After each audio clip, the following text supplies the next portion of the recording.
अब आ जाते हैं प्रश्नावली में 4.1।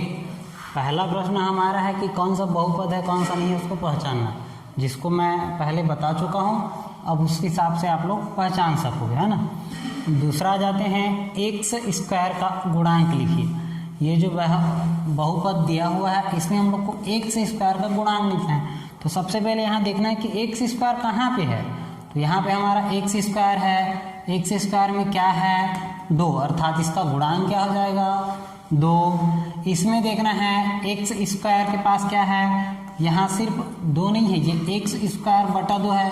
इसको हम लोग लिख सकते हैं 1/2 एक्स स्क्वायर, अर्थात ये एक्स स्क्वायर के साथ में क्या जुड़ा हुआ है 1/2, तो यही उसका क्या होगा गुणांक होगा।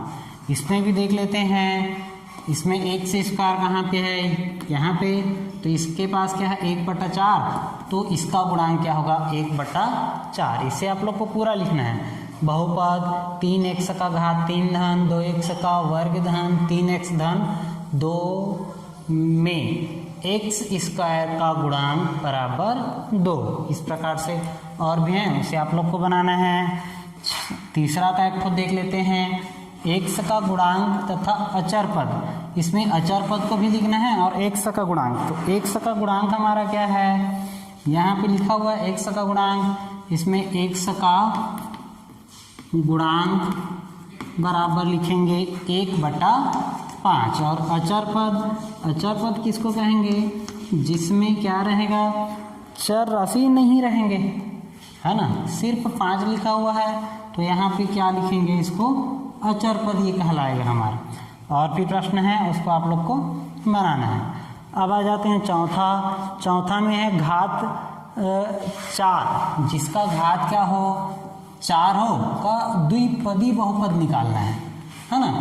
कोई सा भी हम लोग ले सकते हैं, उसके हिसाब से उदाहरण हम लोग को लिखना है बस, जिसमें घात क्या हो 4 हो और उसका जो पद है कितना हो 2 पद।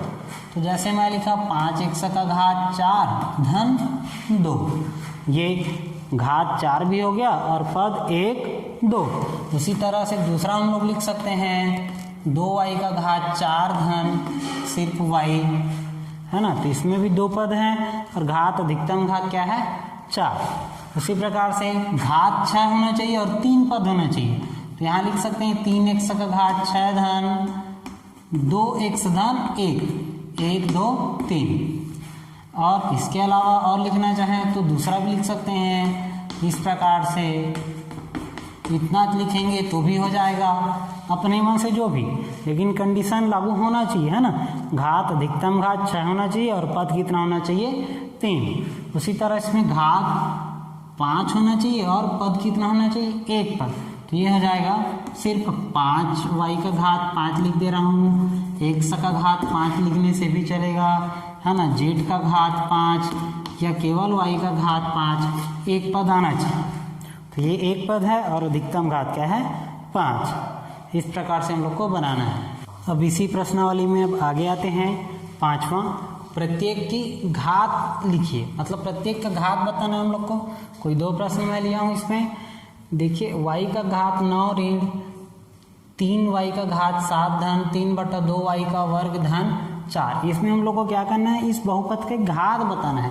तो इसमें अधिकतम जो रहेगा उसी को लेना है। इसमें घात 2 है, इसमें 7 है और यहाँ पे क्या है 9 है, तो अर्थात इसकी घात क्या हो जाएगी, घात बराबर 9। इसमें देखना है तो ये 3, यहाँ पे y का घात 3 और ये z है ना। तो इसका एक घात गुणा रहता है, दोनों घात जुड़ जाते हैं। अगर मान लो 2 चर राशि हैं एक साथ जुड़े हुए हैं, है ना, तो दोनों का घात जुड़ के आएगा कि घात, इसकी घात कितना हो जाएगा, ये 3 और 1 4, इसकी घात 4। मान लो यहाँ पे y का घात 2 रहता तो ये कितना हो जाता 3 हो जाता। अगर मान लो यहाँ पे केवल y है और z है तो इसकी घात क्या हो जाती 2। इस प्रकार से हम लोग को पहचानना है। आगे और है उसको आप लोग बनाओगे। 6वां आ जाते हैं अचर पद, रैखिक, द्विघातीय और त्रिघातीय बहुपद को छांटना है। तो मैं एक ठो बता दूंगा। जैसे अचर पद किसको कहेंगे, तो अचर पद के बारे में आप लोग जानते हो, है ना, जिसका घात क्या हो 0 हो, चर राशि का रैखिक बहुपद अर्थात जिसका चर राशि का घात क्या हो, 1 हो, उसको हम लोग रैखिक बहुपद कहते हैं। द्विघातीय बहुपद जिसका घात क्या हो, 2 हो।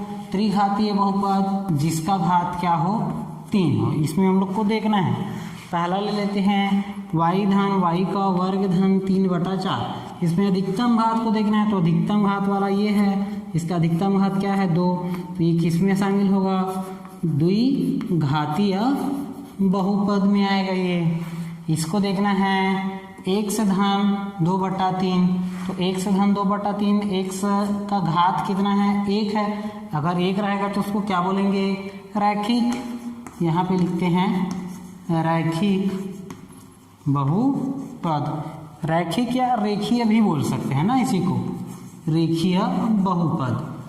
अब उसके बाद आ जाते हैं केवल 8 है ना, ये एक, इसको हम लोग क्या बोल सकते हैं, अचर पद, क्योंकि इसका घात 0 है। अगर मैं x का घात लिखूं तो 0 लिखूंगा, है ना। उसके बाद है अगला y ऋण y का घात 3। इसमें अधिकतम घात वाला कौन सा है, ये 3 है ना। तो इसको क्या बोलेंगे, त्रिघातीय बहुपद। इसी प्रकार से और भी प्रश्न है, उसे आप लोग को बनाना है।